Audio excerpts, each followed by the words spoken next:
नमस्कार, AMV network देख रहे हैं आप। आपके साथ मैं हूं बबीता। खबरों की शुरुआत करेंगे। लोकसभा चुनाव 2024 के 5वें चरण का चुनाव 20 मई को सुबह 7 बजे से शाम 6 बजे तक होगा। तो बिहार के 40 लोकसभा सीटों में पहले, दूसरे, तीसरे और चौथे चरण में कुल मिलाकर 19 लोकसभा क्षेत्र में मतदान हो चुके हैं। 5वें चरण की अगर बात की जाए तो उसमें 5 सीटों पर चुनाव होने वाले हैं। इनमें मधुबनी, सीतामढ़ी, सारण, मुजफ्फरपुर और हाजीपुर लोकसभा क्षेत्र में चुनाव संपन्न होंगे। 5वां चरण का चुनाव काफी महत्वपूर्ण भी माना जा रहा है क्योंकि बिहार के चर्चित और दिग्गज नेता चुनावी मैदान में है। इस चरण में इंडिया अलायंस और एनडीए गठबंधन दोनों की प्रतिष्ठा दांव पर लगी है। लोक जनशक्ति पार्टी रामविलास के सुप्रीमो चिराग पासवान की किस्मत भी इस चरण में कैद होने वाली है। तो वहीं अगर लालू प्रसाद यादव की लाडली बेटी रोहिणी आचार्य की बात की जाए तो उनके भाग्य का फैसला भी इसी चरण में तय होना है। इनको टक्कर बीजेपी के कई वरिष्ठ नेता और लगातार 3 बार से सांसद रहने वाले और लालू प्रसाद यादव को शिकस्त देने वाले राजीव प्रताप रूडी से होने वाली है।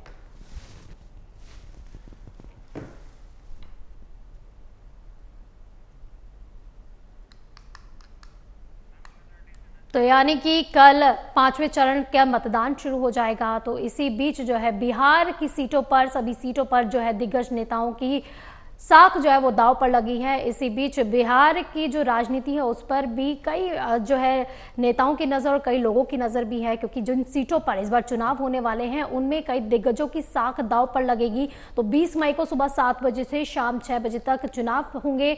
तो बिहार के 40 लोकसभा सीटों में पहले, दूसरे और तीसरे चरण की अगर और चौथे चरण की बात की जाए तो कुल मिलाकर 19 लोकसभा क्षेत्र में मतदान हो चुके हैं और अब 5वें चरण में 5 सीटों में चुनाव होने वाले हैं। ज्यादा जानकारी के लिए हमारे संवाददाता ओमशील हमारे साथ लाइव जुड़ गए हैं। ओम, कल 5वें चरण में मतदान होना है। बिहार की अगर बात की जाए तो 5 सीटों पर चुनाव होने वाले हैं। क्या कुछ समीकरण कह रहे हैं? अहम माने जा रहे हैं क्यों 3 हॉट सीट भी हैं, चाहे वो हाजीपुर की बात करें, सीतामढ़ी की बात करें या फिर सारण की बात करें। अगर हम हाजीपुर की बात करते तो आपने पूर्व के दिनों में देखा होगा जिस तरीके से चिराग पासवान और चिराग पासवान के चाचा में जो सीट को लेकर ये छिड़ी हुई थी, रार छिड़ी हुई थी एक तरीके से। उसके बाद रामविलास पासवान का वो गढ़ रहा है हाजीपुर। तो हाजीपुर लोकसभा सीट ऐसी सीट है जिसमें कि 8 बार प्रतिनिधित्व रामविलास पासवान खुद किए हैं। अब स्वर्गीय रामविलास पासवान का निधन हो चुका है तो अब उनका एलजेपी रामविलास की तरफ से एनडीए को टिकट मिला है और चिराग पासवान वहां से चुनाव लड़ रहे हैं। उनका वो एक तरफा वोट उन्हीं के तरफ जाने वाला है, चिराग पासवान की तरफ ही जाने वाला है। वहीं अगर हम सारण की बात करते हैं, सारण में राजीव प्रताप रूडी एनडीए की तरफ से लड़ रहे हैं और जो रोहिणी आचार्य जो उनकी बेटी हैं, मीसा भारती की जो बेटी है, माफ कीजिएगा, लालू प्रसाद यादव की जो बेटी हैं, वो वहां से चुनाव लड़ रही हैं। और आपको याद होगा कि बीच में वो लगातार राजनीतिक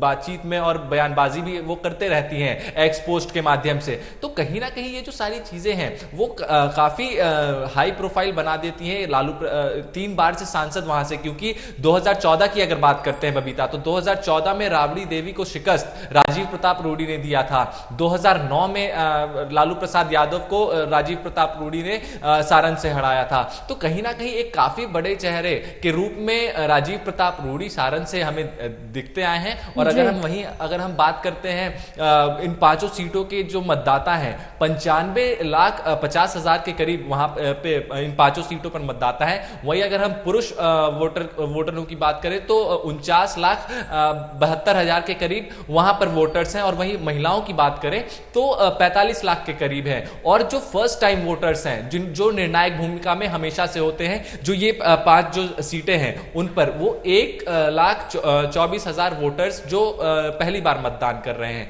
तो कहीं ना कहीं ये जो सारे जो चीजें हैं वो काफी प्रभाव डालेगी। और जो 5 सीटों पर ये चुनाव होने वाले हैं उसमें से एक जेडीयू भी चुनाव लड़ रही है, जहां की देवेंद्र सुरेश चंद्र वहां से टिकट लड़ रहे हैं सीतामढ़ी से, तो वो भी काफी बड़े चेहरे हैं, उनको जेडीयू ने मौका दिया है। तो कहीं ना कहीं ये जो कुल मिला के जो ये पांचों सीटें वो काफी अहम रहने वाली हैं। लेकिन ओम, कहा जा रहा है 5 में से जो 3 सीटें हैं, जिसमें मधुबनी आ जाती है, मुजफ्फरपुर आ जाती है और हाजीपुर सीट पर कहा जा रहा है एनडीए का पलड़ा ज्यादा भारी दिखाई दे रहा है यहाँ पर। और इस बार ये दूसरा सवाल ये हो जाता है कि आरजेडी इस बार अपना खाता खोल पाएगी या नहीं खोल पाएगी। बिल्कुल, देखिए अगर हम आरजेडी की बात करें तो आरजेडी की तरफ से अगर हम मुजफ्फरपुर में देखें तो अजय शर्मा को खड़ा किया गया है। वो एक नए चेहरे पर विश्वास जताया गया है। उसके बाद भारतीय जनता पार्टी को शहरी क्षेत्र होने के कारण मुजफ्फरपुर के जो शहरी वोट बैंक है अगर हम कहें, क्योंकि मुजफ्फरपुर इधर 15 सालों में काफी डेवलप हुआ और उसमें अगर हम शहरी वोटरों को गिने तो उनका रुख ज्यादा भारतीय जनता पार्टी की तरफ और मोदी के जो चेहरा है उसको देखते हुए वहां पर वोट मिलता है। वहीं मधुबनी की भी बात करें, मधुबनी में भारतीय जनता पार्टी का एक गढ़ रहा है और कहीं ना कहीं एनडीए के जो भी प्रत्याशी उतारा जाता वहां से उनको फर्स्ट हैंड कहीं ना कहीं मिलता है, चाहे वो जेडीयू कैंडिडेट उतारते अपने तब या फिर भारतीय जनता अगर अपनी कैंडिडेट उतारी है तब। तो हमेशा से जो ये 3 जो गढ़ है वो कहीं ना कहीं अब चौंकाने वाली बात यहां है कि सारण में काफी टक्कर का मुकाबला होने वाला है, क्योंकि हमने पूर्व के दिनों में देखा बबीता कि राजीव प्रताप रूडी के खिलाफ हमें नाराजगी देखने को मिली और ऐसी नाराजगी देखने को मिली कि जब मीडिया के कैमरे के सामने थे तब वो नाराजगी जो जनता थी वहां के और वोटर्स थी तब वो व्यक्त कर रहे थे। तब राजीव प्रताप रूडी ने भी कहा कि ठीक है, मैं इस क्षेत्र में अब चुनाव प्रचार करने नहीं आऊंगा। तो कहीं ना कहीं जनता इन सारी चीजों से भी नाराज है। अब देखने वाली बात यह होगी कि क्या इस बार मौका रोहिणी आचार्य को मिलता है, लालू प्रसाद यादव की बेटी को ही मिलता है, क्योंकि एक वर्ग ऐसा भी है जो कि कह रहा है कि रोहिणी आचार्य सिंगापुर में रहती हैं, हो सकता है वो चुनाव लड़के चुनाव जीतने के बाद सिंगापुर चली जाए। भारतीय जनता पार्टी की तरफ से यही आरोप लगते आए हैं। तो क्या जनता इन सारी चीजों के बीच में रोहिणी आचार्य पर भरोसा जताती है या नहीं जताती है, ये बड़ा सवाल है। बिल्कुल, क्योंकि इस दौरान अगर सिलसिलेवार अगर घटनाक्रम को भी देख ले तो लालू प्रसाद यादव का परिवार जो है घोटालों में काफी ज्यादा संलिप्त भी पाया गया है और उनके खिलाफ केस भी दर्ज हुए हैं। क्या इसका असर भी देखने को मिलेगा ओम, क्योंकि जनता के बीच में कहीं ना कहीं अब विश्वास कम हो गया लालू यादव के खिलाफ भी?